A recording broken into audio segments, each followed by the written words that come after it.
Ѓурѓовден.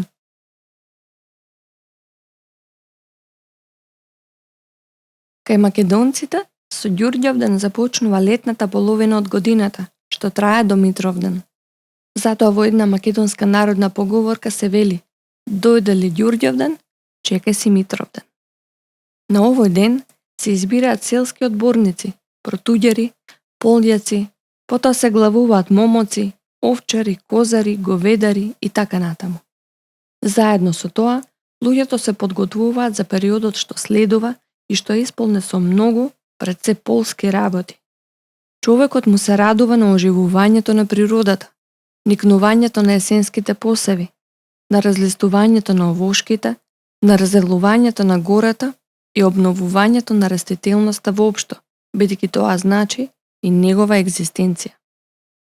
Меѓу повеќето обичаи и песни, поврзани со овој ден, посебно значајно место заземаат оние така наречени билјарски обичаи и песни, што се изведуваат при берењето на билките вечерта спроти празникот и на самиот ден рано наутро.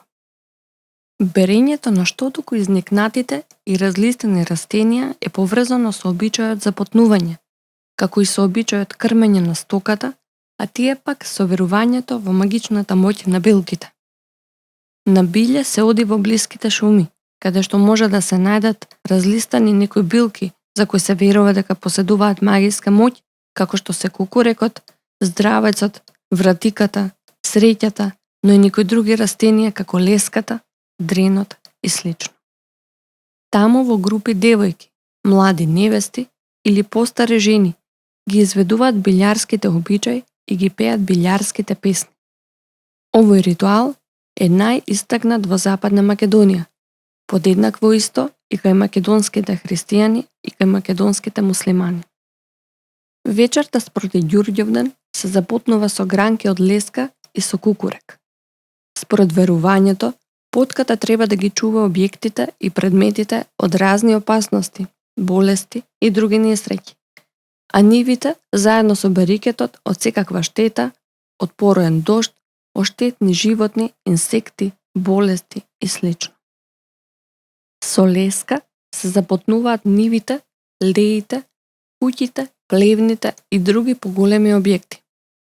Леската, според народното верување, е сигурен заштитник особено од град и гром. Во леска гром не удира, бидејќи Господ ја благословил, а удира само во дрво под кое седи ѓаволот. И кукурекот во народното верување има значајно место. Со кукурек се запотнува по вратите од куќите и плевните, потоа се става на креветите, ковчезите, амбарите, стомните, на бутинот, каиците, на бочвите, на плугот, јаремот, на колата и така натаму. Вечерта спроти празникот, кога билјарките одат на билје, бараат еден машки кукурен, самак, на едно место да има само еден корен. Го врзуваат со црвен конец и го оставаат да стои преку ноќта. Утрото на Ѓурѓовден пак се оди на билје и тој кукурек со мотика се откопува од корен. Со тој корен преку годината се лекуваат разни болести кај стоката.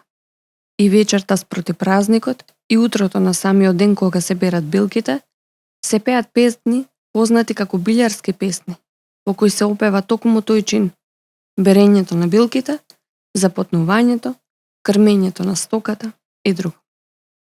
Од разните билки, утрото на Ѓурѓовден се крми стоката. Билките се дробат на ситни делови. Им се додува еден полжав, што утрото го донеле билјарките. И тој издробен на ситни делови, се додаваат трици и сол, и со таа крма се крми стоката со верување дека ќе биде поотпорна на болести во текот на целата наредна година. И вапцувањето јајца со црвена боја или жолта има значајно место во ѓурѓовденските празнувања, исто како и во великденските. Од Великден до Спасовден, а во тој период редовно се паѓа и Ѓурѓовден. Луѓето се поздравуваат со Христос воскресе и се отпоздравуваат со вистина воскресе и вапцуваат јајца со црвена боја.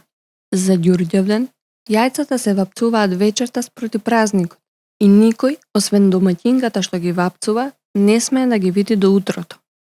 Утрото пак, кога децата ќе се разбудат, со црвено јајце им се минува по лицето со зборовите црвено, бело, дебело, за да бидат дебели и црвени во образите како јајцето, бидејќи црвенилото символизира здравје.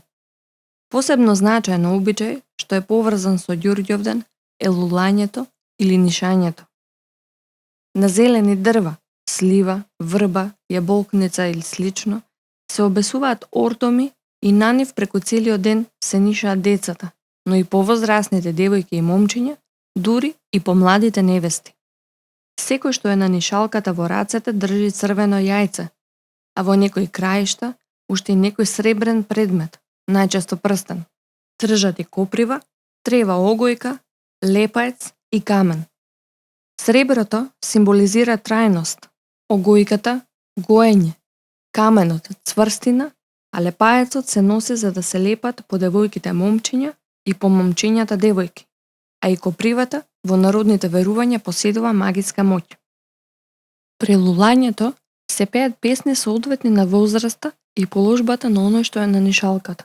Така, друга песна се пее на мало дете, друга на девојка или на момче, поинаква на невеста и така натаму. Со Ѓурѓовден се поврзани и други обичаи и верувања.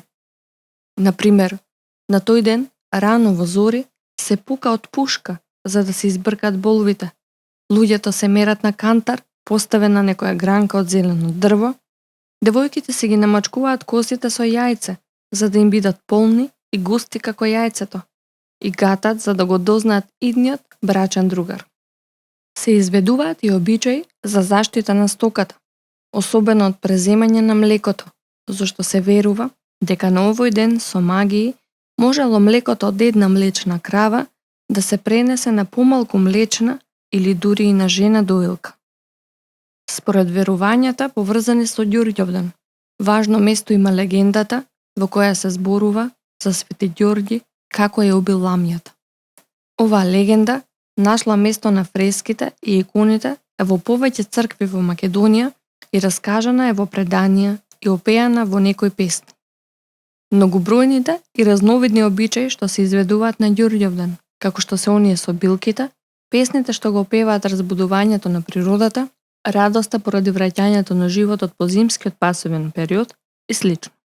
Тие упатуваат на сознанието дека Ѓурѓовден е сточарски и земјоделски празник, а Свети Ѓорѓи е небесен клучар кој ги контролира небесните и земните природни појави што влијаат да биде топло летото и да биде богат берикетот.